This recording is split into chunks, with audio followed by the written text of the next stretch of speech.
40 à l'heure, le rapide Casa-Tanger aborde le pont mixte rail-route de Mechra Belksiri. Une curiosité dont les jours sont toutefois comptés. Sur la berge, on a entrepris les premiers sondages, préalables à la construction d'un nouvel ouvrage.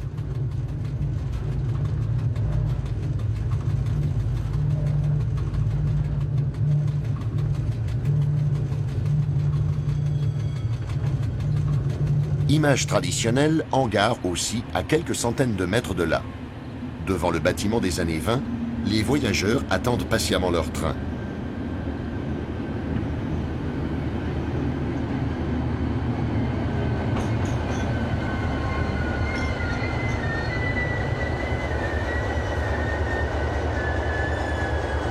Une minute est allouée pour ce deuxième arrêt intermédiaire d'un parcours qui en comptera 6.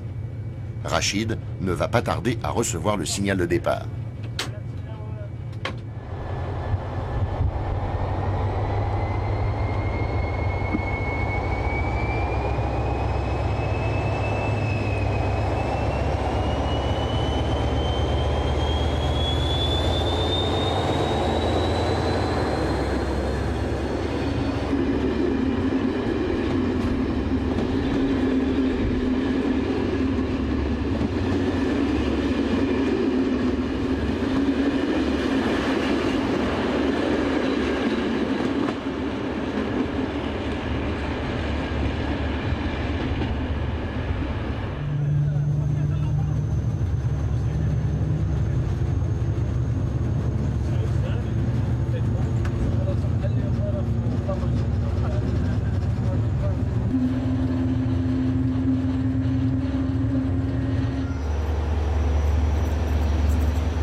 Après avoir laissé derrière lui les signaux très familiers qui protègent la gare, notre mécano va résolument tirer sur sa machine.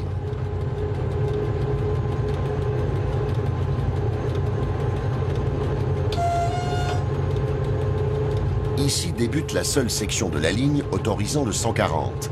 Mais l'aiguille du tacro montera bien lentement, sans jamais arriver en butée.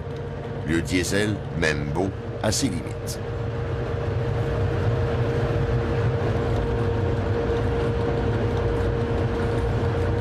Et les kilomètres défilent dans un paysage toujours plat, mais d'où la vie n'est jamais totalement absente.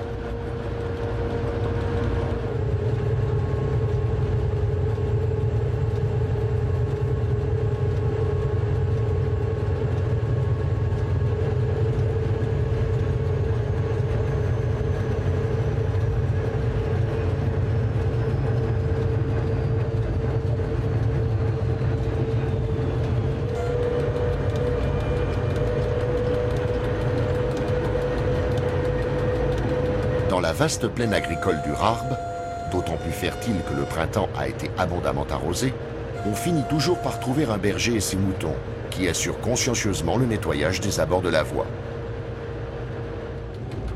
Mais nous allons bientôt rencontrer un obstacle. Au PK 121 de Tanger, la vitesse autorisée s'abaisse brutalement à 65.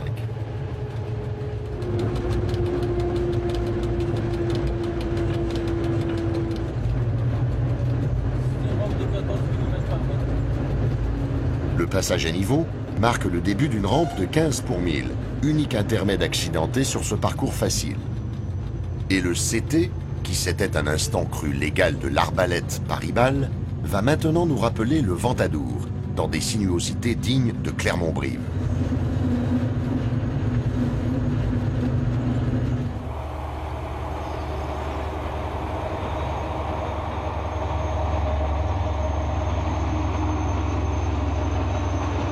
Toute internationale qu'elle fût, la compagnie originelle n'était pas riche. Il s'agissait d'un projet essentiellement politique, et l'adjectif économique ne s'est jamais appliqué qu'aux conditions d'exécution de la ligne, et en aucun cas à son rôle.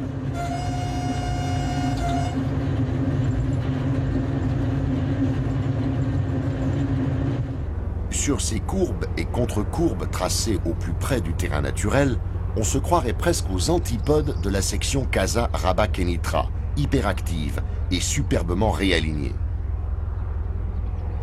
Au Maroc comme ailleurs, l'analyse des statistiques de trafic a fait naître un chemin de fer à 2 vitesses.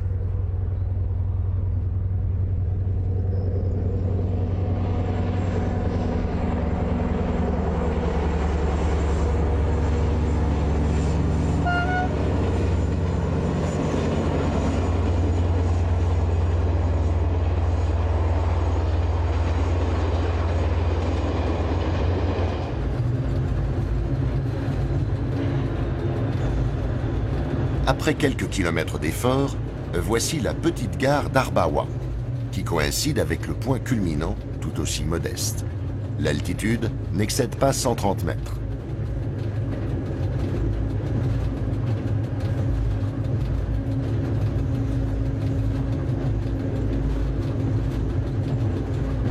Bien évidemment, notre mécano a tout coupé et le grondement du V16 s'est atténué.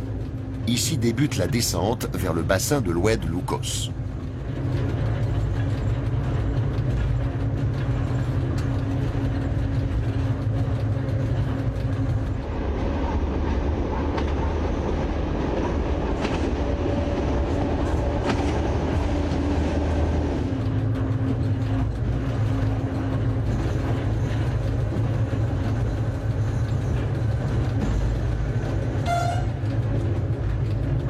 Après le court tunnel d'Arbawa, encore suivi de quelques courbes, le train va retrouver la plaine et reprendre de la vitesse.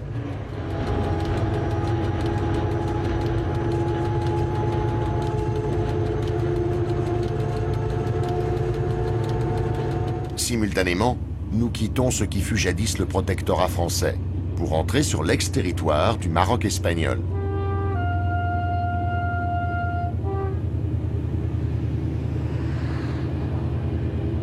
Mais dans cette campagne verdoyante, plus rien ne permet de localiser précisément l'ancienne frontière, gommée voici près d'un demi-siècle par l'accession du royaume à l'indépendance. Nouvelle interruption de l'effort de traction. Après une brève pointe à 120, le train arrive à Ksar el-Kébé.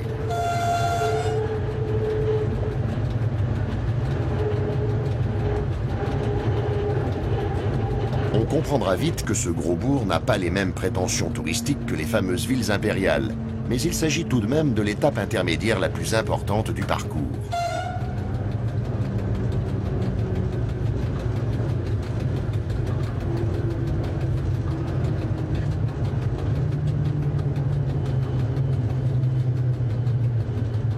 La gare d'origine, construite au nord de l'agglomération, a été supplantée par une halte mieux située, et les trains font désormais arrêt au cœur de l'animation urbaine, sans la perturber le moins du monde.